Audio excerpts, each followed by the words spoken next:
Sergeants, please resume the recordings. Recording started. Okay. Good morning and welcome to the remote City Council hearing on small business. We ask that all council members please turn on their video for verification purposes. Please place all cell phones to vibrator silent. Chair Jonah, we are ready to begin. Good morning. I'm Councilmember Mark Jonai, Chair of the Committee on Small Business, and I'd like to welcome you to our remote vote today on proposed introduction 2083A. The COVID-19 crisis presents the greatest threat to small business economy in modern history. According to a recent report by the City Comptroller, small business revenues dropped 25% since January, ranking New York City 40th amongst the 52 largest American cities during this period. In early April, small businesses had experienced a drop in revenue of over 60%. As small businesses are experiencing massive declines in revenue, thousands of small businesses have closed in New York. According to the City Comptroller report, at least 2,800 small businesses closed permanently between March 1st and July 10th. Partnership in New York City predicts that as many as a third of the 230,000 small businesses in New York City may never reopen, forever changing the commercial corridors that make up our neighborhoods. As small businesses are experiencing declines in revenue, many small businesses have been unable to pay rent. The Hospitality Alliance surveyed restaurants, bars, nightclubs, and event venues in late August and in early September and found that 87% of respondents did not pay their full August rent. I want to emphasize that many landlords in this city are hopefully renegotiating their leases with their tenants in good faith. Some small business owners may fear, however, that their inability to pay rent may lead their landlords to go after their assets or personal property.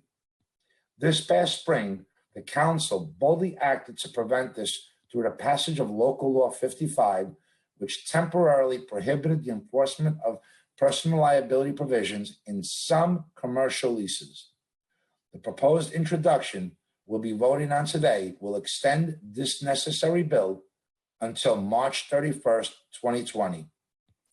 Proposed introduction 2083 will also mandate Department of Small Business Services or another agency designated by the mayor to conduct an information and outreach campaign to educate commercial tenants affected by this law about its protections, which I hope will also take into considerations the language barrier and various businesses throughout the city.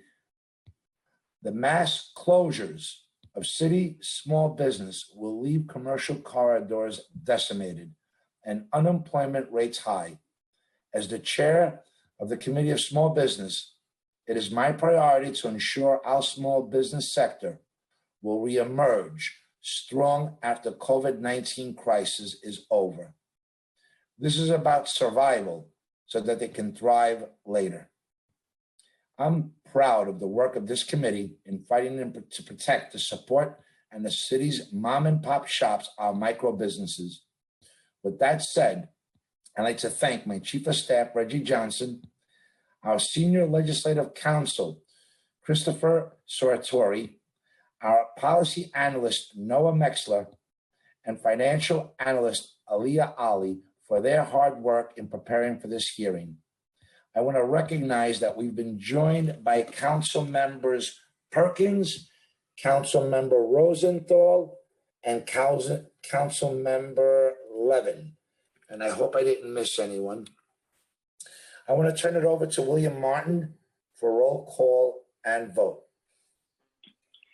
Good morning. William Martin, Committee Clerk, roll call vote, Committee on Small Business, Introduction 2083-A.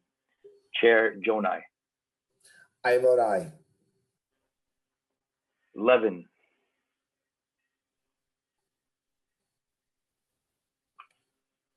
I vote aye. Thank you. Rosenthal. I vote aye. Thank you. Thank you. Perkins.